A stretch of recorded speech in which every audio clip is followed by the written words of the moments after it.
has huge stakes. The game has huge stakes. The Red River rivalry has huge stakes.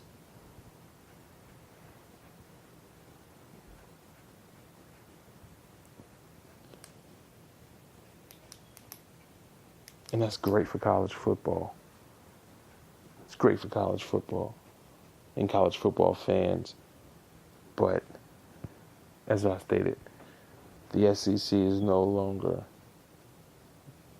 the best conference. And maybe if you feel it's still the best conference, the gap is much smaller than it was just a few years ago,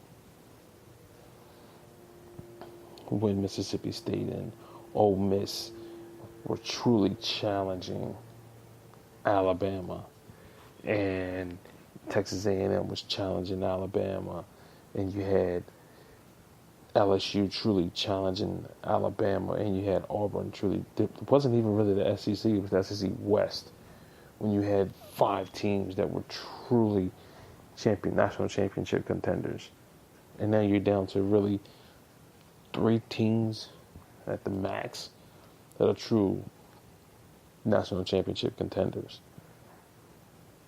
Even though the best team in your conference is probably head and shoulders above every team in the country except for maybe 3. There's probably only right now legitimately 3 teams that wouldn't be more than a touchdown underdog versus Alabama.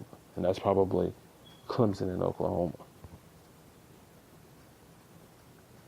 Clemson and Oklahoma would probably be the only 2 teams, Georgia a distant third, that probably wouldn't be more than a touchdown underdog versus Alabama. Everyone else would be at least a touchdown underdog. Even Penn State.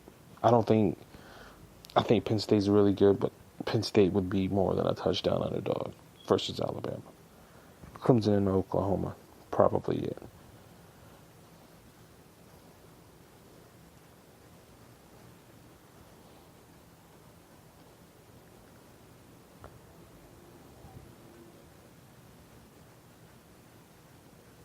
Because as good as Auburn is, Clemson's already beaten them.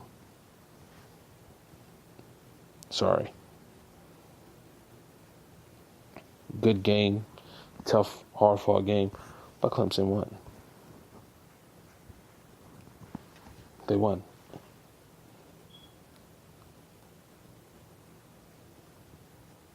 So,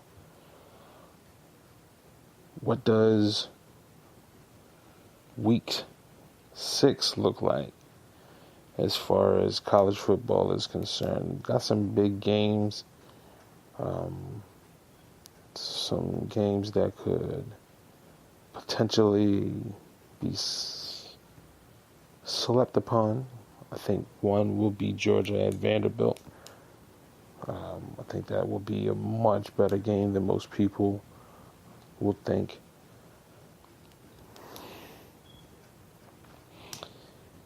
LSU goes to Gainesville next week.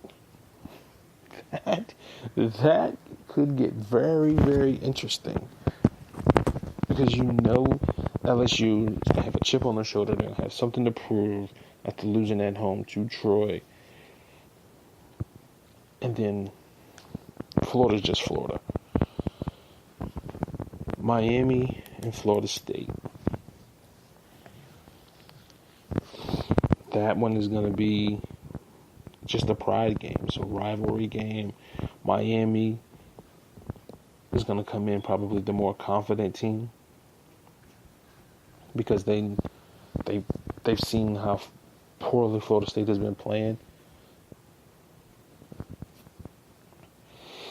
But who knows how that's going to go. Michigan State travels to Ann Arbor to take on Michigan. But the game that I think is going to potentially be the best, especially if you're looking for scoring, will be West Virginia at TCU. That game, if you love scoring, you need to find that game. West Virginia at TCU on Saturday. Huge game there. Other than that, you got Louisville traveling to NC State.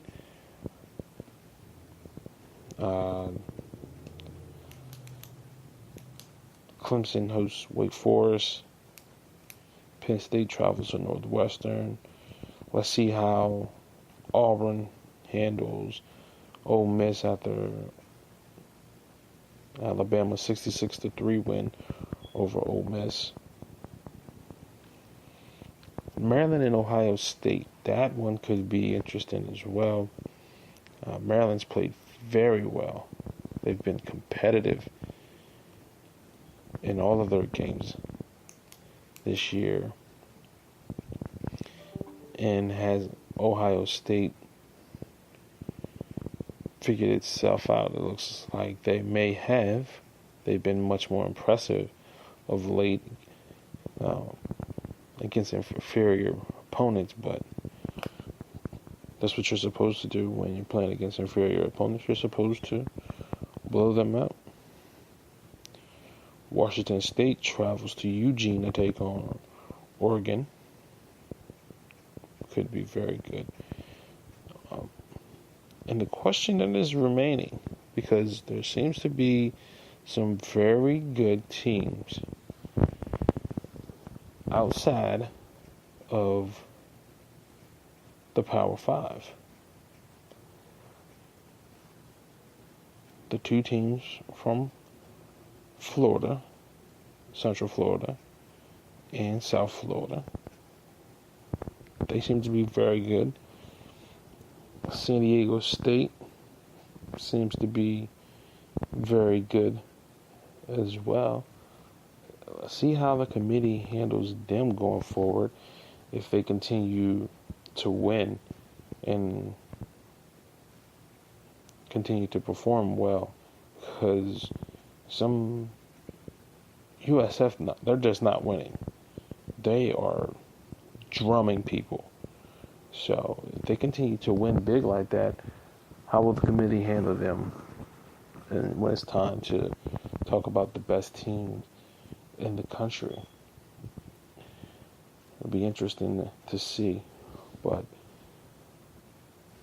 I think college football is in a good place. There seems to be parity. The gaps are closing between the upper echelon teams and the mid-level teams.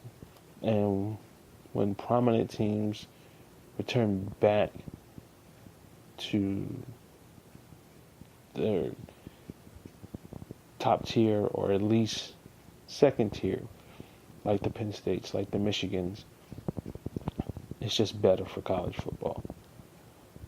If we can get the Tennessees to stay there consistently, if we can get the Floridas to stay there consistently. And what about the Northeast? Can we get some good football teams back in the Northeast? You know, can we get Boston College vibrant again? Can somebody work on that, please? But this is another perspective.